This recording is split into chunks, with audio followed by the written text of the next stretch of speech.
ఓం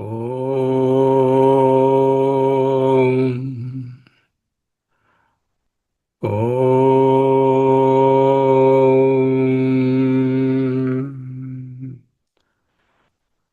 ఓం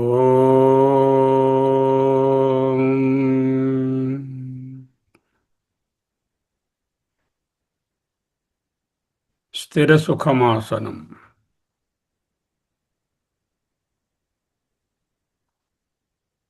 అహమస్మి అహమస్మి అహమస్మి.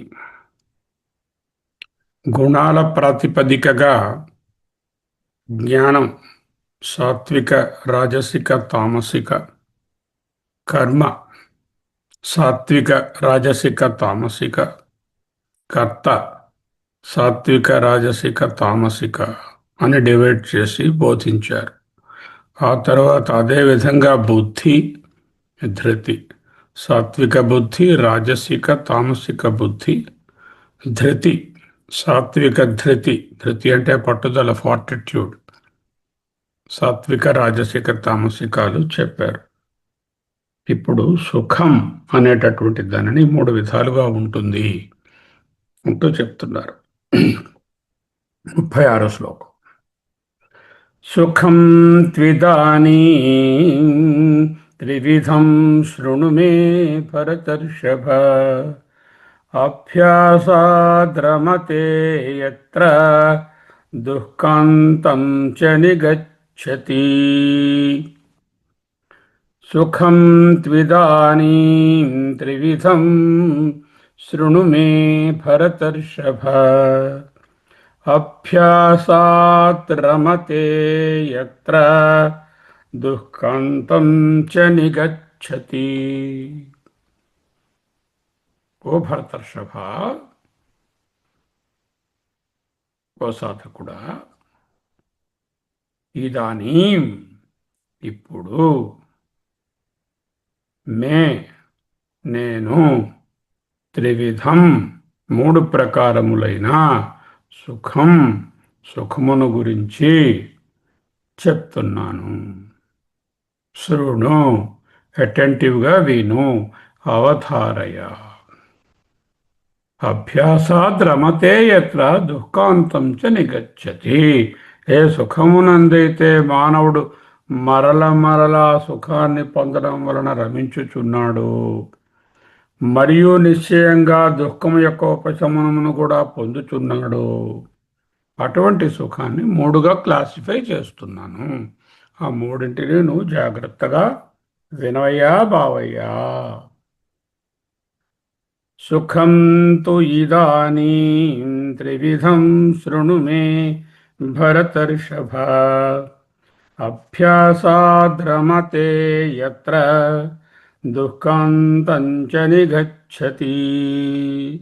భరతర్షభ, ఓ అర్జున, ఇదానీం ఇప్పుడు, త్రివిధం 3 విధములైన సుఖంతో సుఖములను గూర్చియు, మే వచః నా మాటలను, శృణు వినుము.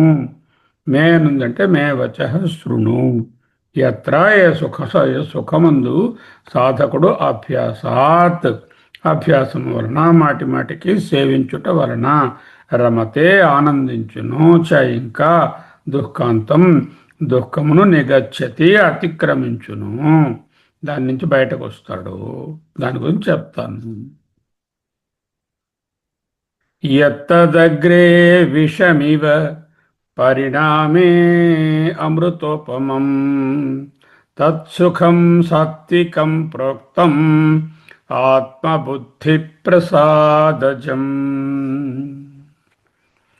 యత్ ఏ సుఖమైతే, తత్ అది ఎటువంటిది అది, యత్ ఏ సుఖమైతే, అగ్రే ప్రారంభ సమయమునందు, ఇన్ ద బిగినింగ్, విషం ఇవ కష్టముగా అనిపించినను, పరిణామే తత్ పరిణామము అది, అమృతోపమం అమృతతుల్యముగా నుండును, ఎంతో సుఖాన్ని ఇస్తుందో.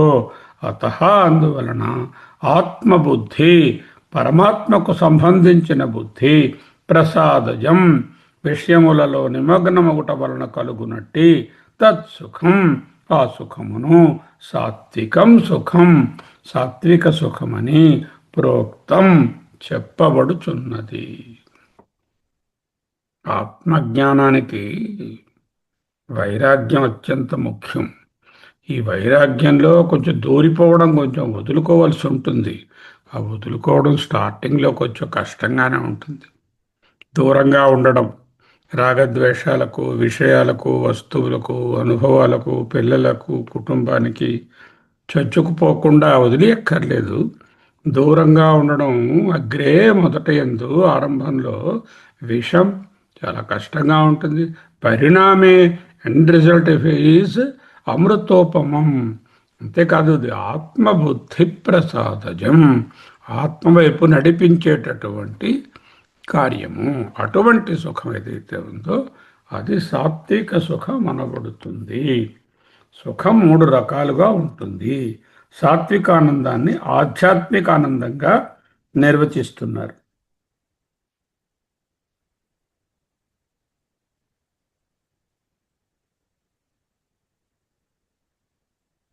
ఆత్మబుద్ధి ప్రసాదజం.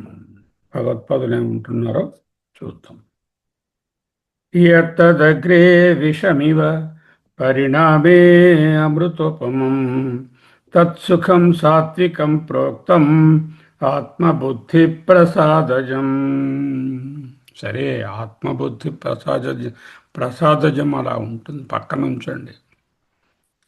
దేహానికి సంబంధించినటువంటి సుఖములైన రోజు గంట సేపు ఫిజికల్ ఎక్సర్సైజ్ చేయవయా అన్నాను. ఎంత కష్టం! 6 గంటలకు లేవాలి, లేచి గంట సేపు ఫిజికల్ ఎక్సర్సైజ్ చేయాలి. ఎంత కమిట్మెంట్ ఉండాలి, ఎంత కష్టంగా ఉంటుంది. పరిణామం, ఆ ఎక్సర్సైజ్ యొక్క పరిణామం చాలా సుఖం. ఆరోగ్యంగా ఉంటారు, వెయిట్ కంట్రోల్లో ఉంటుంది, కొలెస్ట్రాల్స్, క్రియాటినిన్, షుగర్ అన్నీ కంట్రోల్లో ఉంటాయి. పొట్ట తగ్గుతుంది, చూడడానికి స్లిమ్గా హాయిగా ఉంటారు. ఎవరు చేస్తున్నారు? చేయరు. ఎందుకు చేయరు? అగ్రే విషమివ విషం పరిణామే పరిణామే అమృతోపమం. హూ వాంట్స్ పరిణామ? నో, ఐ వాంట్ ది సుఖ. I want to sleep up to 8 AM with my duppati on. I don't want to get up. Why should I? I have to enjoy that. I am an old person. I am an elderly person. I am supposed to take rest. I am not supposed to get up at 5 o'clock. Okay. So చాలా కష్టం ఉంటుంది. విషం పొద్దున్న లేవారు. నాన్న నీకు sugar ఉందిరా బాబు, అన్నం తింటున్నప్పుడు జాగ్రత్తగా ఉండు, అన్నం తగ్గించుకో, కార్బోహైడ్రేట్ తగ్గించుకో, స్వీట్లు వైపు చూడకు అంటే చాలా కష్టం. పరిణామము ఎంతో సుఖం, ఎంతో అమృతోపమం. అంతేకాకుండా శారీరకంగా, మానసికంగా కూడా ఎటువంటి కట్టుబాట్లు, రాగద్వేషాలకు దూరంగా ఉండు, ద్వంద్వాలకు దూరంగా ఉండు, చొచ్చుకొని పోకు, దేహాభిమానం తగ్గించుకో, భార్యాబిడ్డల సర్వస్వం అనుకోకు. దీంట్లో ఉండేటటువంటి కష్టం ఉంది చాలా, కొంచెం ఆ విధంగా ఉండడం. కానీ అది ఆత్మబుద్ధి ప్రసాదయం. అటు గ్రాడ్యువల్గా నిన్ను జ్ఞానయోగ్యత ప్రాప్తికి తీసుకుని వెళ్తుంది. అటువంటి సుఖాన్ని సాత్విక సుఖం అంటున్నారు. యత్తత్ సుఖం అగ్రే పూర్వం ప్రథమ సన్నిపాతే జ్ఞాన వైరాగ్య ధ్యాన సమాధ్యారంభే అత్యంతాయాసపూర్వకత్వాత్ విషం. ఇవ స్వర్ణ సమాసం. యత్తత్ ఆ ఏ సుఖం, సుఖమైతే, అగ్రే మున్ముందుగా, పూర్వం ప్రథమ సన్నిపాతే మొట్టమొదటి సంయోగమునందు, అంటే జ్ఞానము, వైరాగ్యము, ధ్యానము, సమాధి, వ్యాయామము, ఆహార నియమములు అని రాయలేదు, అనువాటిని ఆరంభించే దశయందు అతిశయించిన శ్రమతో కూడినది అగుట వలన విషము వలె దుఃఖరూపముగా నుండును. విషమివ దుఃఖాత్మకం భవతి పరిణామే జ్ఞాన వైరాగ్యాది పరిపాకజం. ఫలించే దశయందు జ్ఞానము, వైరాగ్యము, ధ్యానము మొదలైన సాధనలు పరిపాకమును పొందినప్పుడు ఆరోగ్యము, వ్యాయామము, ఆహారపు అలవాట్లు పరిపాకమును పొంది మంచి ఆరోగ్యమునిచ్చినప్పుడు అమృతోపమం సుఖం, అమృతమును పోలిన సుఖముగును. అటువంటి సుఖము సాత్వికము అనుచు తత్సుఖం సాత్వికం ప్రోక్తం బై హోమ్, విద్వద్భి, బుద్ధి అంటే జ్ఞానులైన వాళ్ళు, అంటే ఎవరైతే ఆత్మజ్ఞానాన్ని సాధించుకున్నారో వాడు చెప్తారు. Is not concentrating on the physical control of ఆహార అండ్ వ్యాయామ. Bhagavadpada is focusing only on the ఆత్మబుద్ధి ప్రసాదం. None the less this is also applicable to the body maintenance and mind maintenance also. రాగద్వేషాల నుంచి దూరంగా ఉన్నాను అనుకోండి, కొంచెం కష్టమే స్టార్టింగ్లో. దేని మీద ఆసక్తి, మమకారము, మమత్వము, నేను నాది అనే భావన లేకుండా, ఎవరిని ద్వేషించకుండా, కోపం తెచ్చుకోకుండా, అరిషడ్ వర్గాలకు దూరంగా ఉండడం అంత సులభం కాదు. కానీ మానసికంగా ఎంత చక్కని స్థితిని కలిగిస్తుంది, ఆ తరువాత జ్ఞానయోగ్యత ప్రాప్తికి ఏ విధంగా దోహదం చేస్తుంది అని వేరే చెప్పనక్కరలేదు. ఎత్తదగ్రే విషమివ పరిణామే అమృతోపమం తత్సుఖం సాత్వికం ప్రోక్తం ఆత్మబుద్ధి ప్రసాదజం. ఆత్మబుద్ధే ప్రసాదో నైర్మల్యం శరీరవత్ స్వచ్ఛత. ఆత్మబుద్ధి ప్రసాదజం అంటే ఏమిటి? శరీరవత్ అంటే నీటి వలె, స్వచ్ఛమైన నీటి వలె, నిర్మలము నిశ్చలము అయినటువంటి నీటి వలె. తతో జాతం ఆత్మబుద్ధి ప్రసాదజం. ఆ నిర్మలత్వము శుద్ధమైనటువంటి నీరు వలె స్వచ్ఛముగా నుండుట, ఆ స్వచ్ఛత నుండి పుట్టినదే ఆత్మబుద్ధి ప్రసాదజం. ఆత్మబుద్ధి ప్రసాదం అంటే ఏమిట్రా నాన్న? చూడు, ఆత్మ విషయవా ఆత్మావలంబనవా బుద్ధి ఆత్మబుద్ధి. అంటే ఆత్మబుద్ధి ప్రసాదజం అంటే ఆత్మ విషయముగా గల అఖండ జ్ఞానమునందు విలీనమైనటువంటి బుద్ధి, లేదా ఆత్మ ఆలంబనముగా కలిగినటువంటి ఆత్మనిష్ట వైపు దారి తీసేటటువంటి బుద్ధి. ప్రసాదజం తత్ప్రసాదాత్ ప్రకర్షాత్ వా జాతం ఇది. దాని అందరి అతిశయించిన ప్రసన్నత నుండి పుట్టిన సుఖము అని కూడా అర్థం చెప్పవచ్చును. కావున తస్మాత్ సాత్వికం తత్.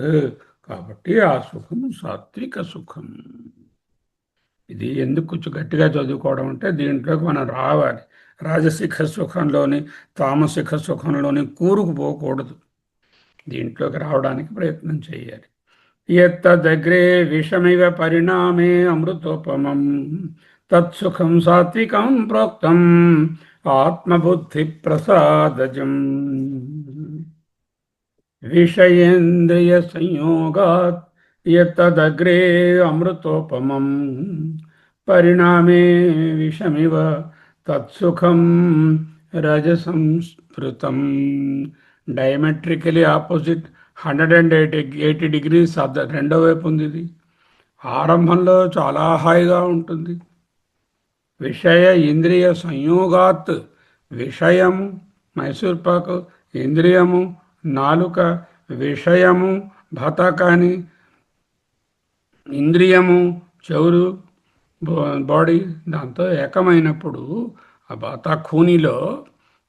బాతాఖానీలో వీళ్ళ గురించి వాళ్ళ గురించి మన చెడు మాటలు చెప్పుకుంటూ ఉండడం. ఇంకా చెప్పు ఏమిటి వాళ్ళిద్దరూ కలిసి తిరుగుతున్నారా? We are very interested to know all those things.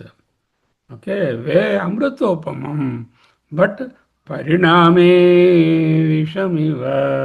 పరిణామము విషము వంటిది, దుఃఖాన్ని కలిగిస్తుంది.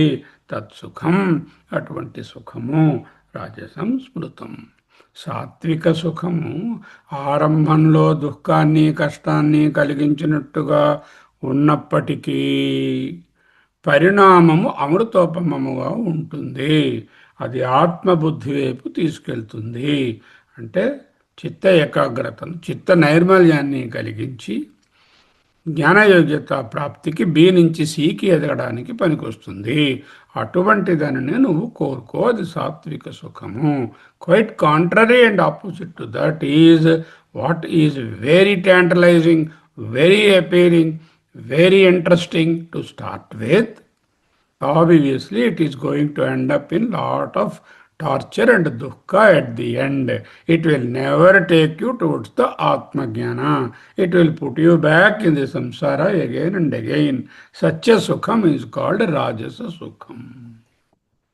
విషయేంద్రియ సంయోగాత్ యత్తత్ సుఖం జయతే. ఏ సుఖమైతే శబ్దాది విషయములు చెవి కన్ను స్పర్శ ఇటువంటి ఇంద్రియాలతో కలయిక వలన పుట్టును, అది ఆరంభమునందు అగ్రే ప్రథమ క్షణే మొదటిలో అమృతోపమం అమృత సమం అమృతాన్ని పోలి ఉంటుంది. కానీ పరిణామే పరిపక్వ దశయందు విషమివ విషము వంటిది.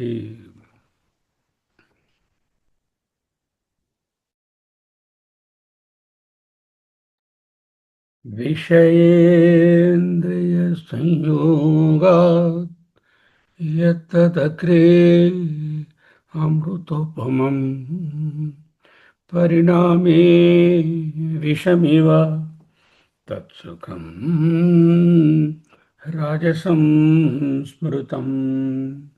ఏ సుఖమైతే శబ్దాది విషయములకు చెవి స్పర్శ నాలుక మొదలైన ఇంద్రియముల కలయికతో ఏర్పడినటువంటిదో పుట్టిందో అది ఆరంభం నందు ప్రథమ క్షణే అగ్రే చాలా అమృతంలా ఉంటుంది, అమృతమును పోలి ఉంటుంది. అమృతం కాదు, పరిపక్వ దశయందు విషము వంటిది.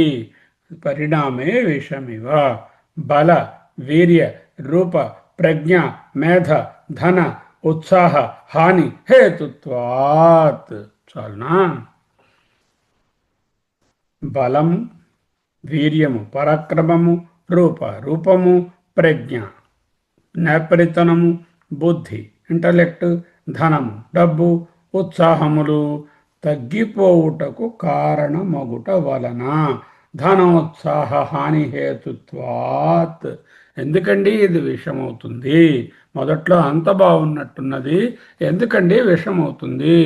ఒక ఆయన సివియర్ ఉమనైజర్గా ఉన్నాడు, చేయని తప్పు పని ఏది లేదు, అన్నీ చేస్తున్నాడు. మరి వాడికి ఎయిడ్స్ మరొకటో రాకుండా ఎలా ఉంటుంది? హెచ్సివివో హెచ్ఐవివో హెచ్బివివో ఏదోటి పట్టుకుంటుంది. జీవితాంతం వాడిని బాధించి శీఘ్రంగా ఈ లోకం నుంచి పంపించేస్తుంది. చాలునా? ఇది ఎక్స్ట్రీమ్ ఎగ్జాంపుల్. ఏమిటి చేస్తాయిట ఈ విషయేంద్రియ సంయోగం వలన కలిగిన సుఖాలు? అవి బలాన్ని వీర్యాన్ని రూపాన్ని ప్రజ్ఞని మేధని ధనాన్ని ఉత్సాహాన్ని హానిహేతుత్వాత్ పూర్తిగా తగ్గించేస్తాయి. ఎవరైతే విషయ సుఖాలలో ఉంటారో వాళ్ళ యొక్క బలం క్షీణించిపోతుంది, పరాక్రమం వీర్యం క్షీణించిపోతుంది, రూపం నాశనం అవుతుంది, ప్రజ్ఞ అంటే సామర్థ్యం పోతుంది, బుద్ధి నాశనం అవుతుంది, ధనం పోతుంది, ఉత్సాహం కూడా రాను రాను తగ్గిపోతుంది. కాబట్టి అధర్మ తజ్జనిత నరకాది హేతుత్వాత్ ఇది అధర్మంలో పడేస్తుంది.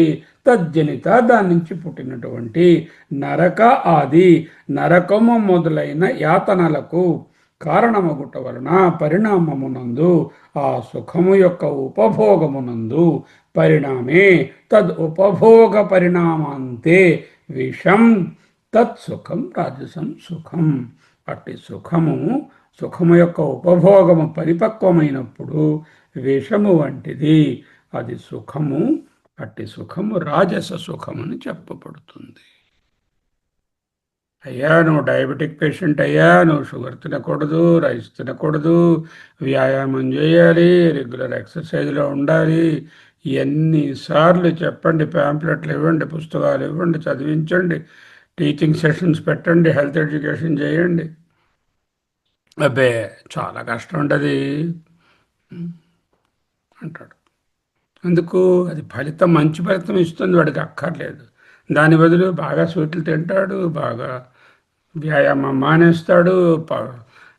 విషయేంద్రియ సంయోగం అప్పుడు చాలా అమృతంలా ఉంటుంది. పరిణామము 450 బ్లడ్ షుగర్, ఐసీయూ అడ్మిషను, ఆ తర్వాత వాడికి ట్యూబులు చావడం.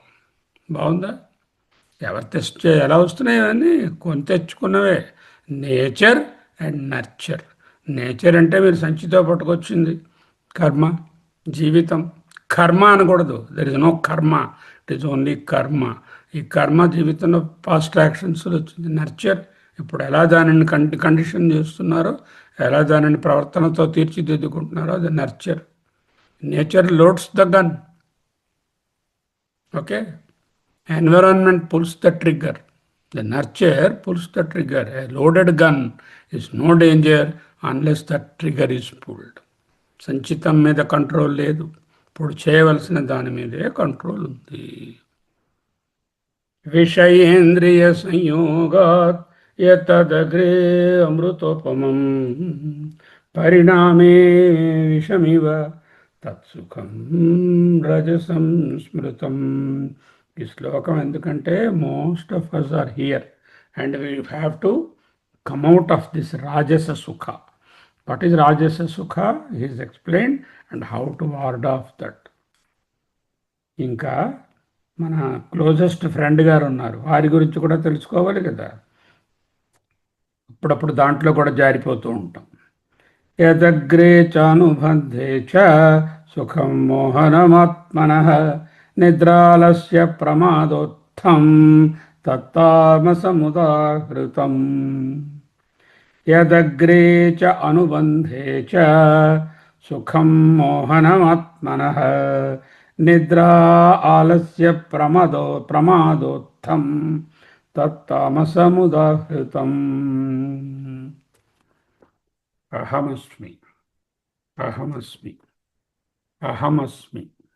యత్ సుఖం, ఏ సుఖము, అగ్రే అనుభవ సమయమునందును, చ ఇంకా, అనుబంధే చ పరిణామ సమయమునందును, ఆత్మనః మన మనస్సును, మోహనం మోహింపజేయునది అగును. ఏదైతే మోహ పెడుతుందో స్టార్టింగ్లోనే అలా ఉంటుంది, ఎండింగ్లోనే మోహాన్ని కలిగిస్తూ ఉంటుంది. అటువంటిది ఏ లక్షణాలతో ఉంది? నిద్ర, అతి నిద్ర, ఆలస్య ప్రొక్రాస్టినేషన్ సోమరితనం, ప్రమాద జారుబాటు, ఏదైనా రిజాల్వ్ చేసుకుంటాడు దాంట్లో నిలబడ్డు జారిపోతూ ఉంటాడు. నేను జనవరి 1 నుంచి ప్రతిరోజు జిమ్కి వెళ్ళాలి, రిజాల్వ్ బాగుంది, 5 కిలోలు వెయిట్ తగ్గాలి, 5 కిలోలు తగ్గడం అంటే మంచి 5 కిలోలు పెరుగుతాడు. ఎందుకు? జిమ్ వైపే వెళ్ళడు, వెళ్తే లోపలికి వెళ్ళాల్సి వస్తుందేమో అని జారుబాటు వలన. ప్రమాదోత్థం మోహము వలన ఉత్పన్నమగును. తత్ ఆ సుఖము తామసం తామస సుఖమని ఉదాహృతం పేర్కొనబడును. అయ్యా నీకు పలానా వస్తువులు పడవయ్యా, నువ్వు కారాలు కరకరలు కురుకురేలు తినకయ్యా, తింటే నీ డైజెస్టివ్ ట్రాక్ట్ తట్టుకోదయ్యా అంటే తినేస్తాడు. తినేసి మళ్ళీ నాకు డైజెస్టివ్ అప్సెట్ వచ్చిందండి, ఇది వచ్చిందండి, అది వచ్చిందండి అని కంప్లైంట్ చేస్తాడు. ఎందుకు? వాడు తామసుడు కదా అంచేత. యత్ సుఖం, ఏ సుఖము, అగ్రే అనుభవ సమయమునందు, చ ఇంకా, అనుబంధే చ పరిణామమునందును, ఆత్మనః మోహనం మనస్సును మోహింపచేసి. ఆత్మన అంటే సచిదానంద ఆత్మ కాదు, సచిదానంద ఆత్మ మోహంలో పడదు కదా, దానికి మోహము రాగము ద్వేషాలకు అతీతంగా ఉంటుంది. ఆత్మన అంటే మనిషిని లేకపోతే వాడి మనస్సును మోహింపచేస్తుందో. నిద్రాలస్య నిద్ర సోమరితనము, ప్రమాదోత్థం మోహము వలన కలిగినటువంటిది ఏదైతే ఉత్పన్నమవుతుందో, తత్ ఆ సుఖము తామసం తామస సుఖమని ఉదాహృతం పేర్కొనబడినది. గురుగారు ఏమన్నారు? యదగ్రే చానుబంధే చ సుఖం మోహనమాత్మనః నిద్రాలస్య ప్రమాదోత్థం తత్తామసముదాహృతం. యత్ అగ్రే చ అనుబంధే చ, ఏ సుఖమైతే ఆరంభమునందు అంటే అంతమునందు, అనుబంధమునందు అంటే అంతమైన తరువాతి కాలమునందు కూడా, అవసానోత్తర కాలే అన్నారు. అవసాన ఉత్తర కాలే ఎండైన తరువాత, అనుబంధేచ అంటే అవసానోత్తర కాలే సుఖం